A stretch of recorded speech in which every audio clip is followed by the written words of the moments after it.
밤 11시, 불을 껐습니다. 이제 좀 쉬어야지 하고 눈을 감는 순간, 불쑥 그 사람의 얼굴이 떠오릅니다. 20년도 더 된 일인데 아직도 그 목소리가 귓가에 맴돕니다. 그때 내가 왜 그 말을 못했을까? 그 사람은 아무렇지도 않게 잘 살 텐데 왜 나만 여전히 이러고 있을까? 혹시 오늘 밤도 그러셨나요? 이불을 걷어차고 천장만 멍하니 바라보셨나요? 이 느낌, 딱 꼬집어 말하기가 참 어렵습니다. 미움인지 억울함인지 아니면 그냥 오래된 상처인지. 그런데 분명한 건 하나입니다. 그 감정이 지금 이 순간 당신의 평화를 빼앗고 있다는 것. 많은 분들이 말씀하십니다. 용서해야지. 용서해야 내 마음이 편해진다고 하더라. 그래서 용서하려고 해봤습니다. 억지로 이를 악물고 마음속으로 수백 번 되뇌어 봤습니다. 그런데 잘 되던가요? 오늘 저는 여러분께 감히 이렇게 말씀드리고 싶습니다. 용서하려 애쓰지 마세요. 아니, 오히려 그 애씀이 독이 됩니다. 용서 말고 다른 방법이 있습니다. 훨씬 더 나를 위한 방법이. 오늘 그 이야기를 함께 해보겠습니다.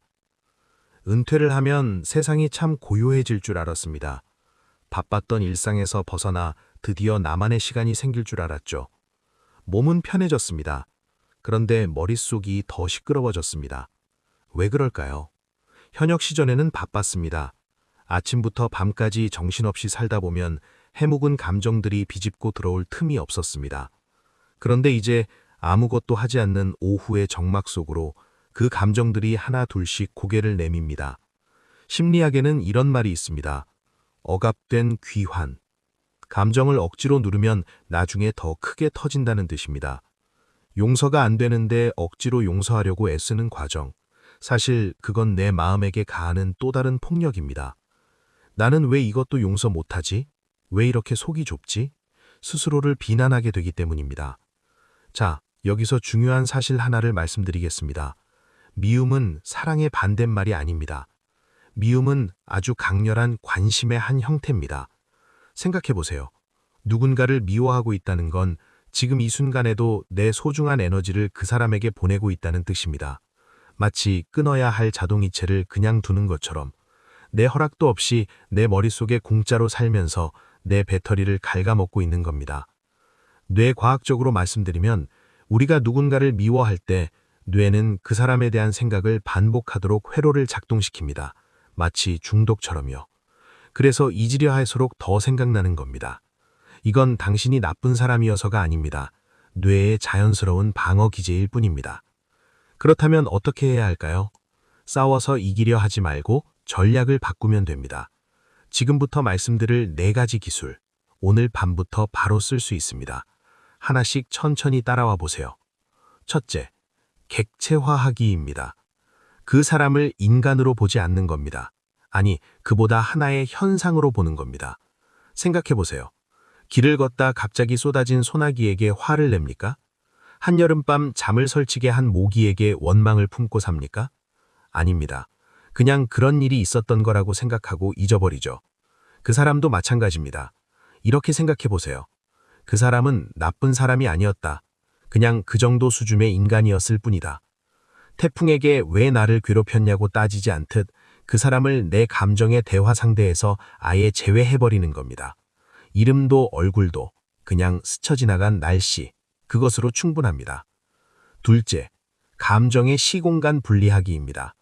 미운 기억이 불쑥 떠오를 때 많은 분들이 그 기억 속으로 빨려 들어갑니다. 마치 그 순간으로 되돌아간 것처럼 몸이 긴장하고 심장이 빨라지고 손이 털리기도 하죠. 그럴 때 스스로에게 크게 혹은 마음속으로 외치세요. 그 사건은 과거의 일이다. 지금 이 순간 나는 안전하고 평화로운 나의 거실에 있다. 기억은 현재가 아닙니다. 지금 내 손에 들린 따뜻한 찻잔, 창밖으로 들어오는 오후의 햇살, 그것만이 실제하는 것입니다. 뇌의 채널을 강제로 돌리는 연습이 필요합니다. 처음엔 어색합니다. 하지만 하루에 3번, 일주일만 해보세요. 달라집니다. 셋째, 감정 쓰레기 매립지 만들기입니다. 머릿속에만 두면 기억은 계속 증식합니다.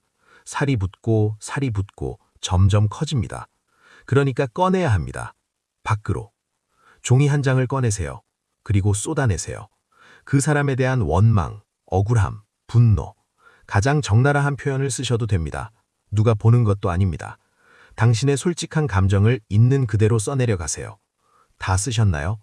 이제 그 종이를 갈기갈기 찢으세요. 아니면 안전한 곳에서 불태워버리세요.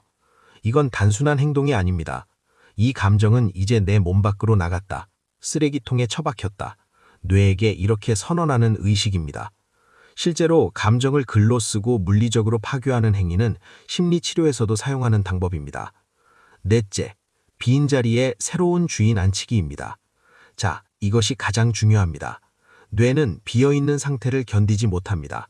미운 사람을 내보냈다면 그 빈자리를 반드시 다른 것으로 채워야 합니다. 그 사람을 생각하던 시간에 평소 궁금했던 식물의 이름을 찾아보세요. 가고 싶었던 동네 찻집을 검색해보세요. 소중한 사람에게 줄 선물을 고르는데 써보세요. 에너지의 송금처를 바꾸는 겁니다. 그 사람에게 보내던 관심을 나의 즐거움이라는 계좌로, 아니, 나의 행복이라는 계좌로 이체하는 겁니다. 결국 핵심은 이겁니다. 그 사람에게 보내는 에너지를 끊는 것, 아예 차단해버리는 것, 그것이 진짜 자유입니다. 나이가 들수록 마음의 평수가 좁아져야 합니다. 젊었을 때는 넓은 마당처럼 누구든 들여보냈습니다. 다 품을 수 있을 것 같았습니다. 그런데 이제 우리 인생의 계절은 가을을 지나 저녁을 맞이하고 있습니다. 인생의 저녁은 오직 아름다운 것만 담기에도 짧습니다. 생각해보세요. 당신의 마음속 방에 지금 누가 살고 있습니까? 당신이 진심으로 사랑하는 사람의 얼굴이 있나요? 당신을 웃게 만들었던 행복한 기억이 있나요? 아니면 아직도 그 사람이 자리를 차지하고 있나요?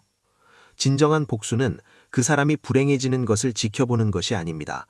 내 삶에서 그 사람의 존재가 아무런 영향력도 미치지 못하는 상태, 완전한 무관심의 상태로 만드는 것, 그것이 가장 강력한 복수입니다. 아니, 그보다 더 중요한 건 그것이 나를 위한 가장 큰 선물이라는 겁니다. 있는 것은 비겁한 것이 아닙니다. 있는 것은 포기가 아닙니다. 있는 것은 내가 선택한 가장 현명한 자기보호입니다. 사과하지 않는 그 사람을 기다리느라 당신의 오늘을 망치지 마세요. 당신이 그 사람에게 상처를 받은 건 사실일 수 있습니다. 하지만 당신의 노년을 불행하게 만들 권리는 단 한 번도 준 적이 없습니다. 그 단호함이 당신의 품격을 만듭니다. 오늘 밤 잠자리에 들기 전에 거울 속의 자신을 한번 바라봐 주세요. 그리고 이렇게 말씀드리세요. 그동안 미운 사람 가슴에 품고 사느라 참 고생 많았다. 이제 그만 내보내주자. 내 귀한 마음속에 그런 사람 더 이상 살게 두지 말자. 용서가 안 되는 건 당신의 잘못이 아닙니다. 그건 당신이 그만큼 깊은 상처를 받았다는 증거일 뿐입니다. 억지로 성인군자가 되려 하지 않아도 됩니다. 그저 편안한 사람이 되기로 합시다. 미운 사람을 잊는 기술은 결국 나 자신을 뜨겁게 사랑하는 기술이기도 합니다. 잊으세요. 아니, 그냥 지워버리세요. 오늘 이 영상을 보신 여러분께 부탁드립니다. 지금 댓글창에 딱 한 문장만 써주세요. 내 마음속에서 지워버리고 싶은 그 감정, 그 기억. 단 한 줄이라도 써내려가는 것만으로도 치유는 시작됩니다. 여러분의 고백이 같은 상처를 가진 누군가에게 위로가 될 수도 있습니다. 만약 오늘 이 영상이 조금 위로가 되셨다면 구독 버튼을 눌러주세요. 매주 당신의 마음을 환기시켜드리는 이야기로 찾아오겠습니다. 오늘도 수고 많으셨습니다. 그리고 오늘도 버텨내셨습니다.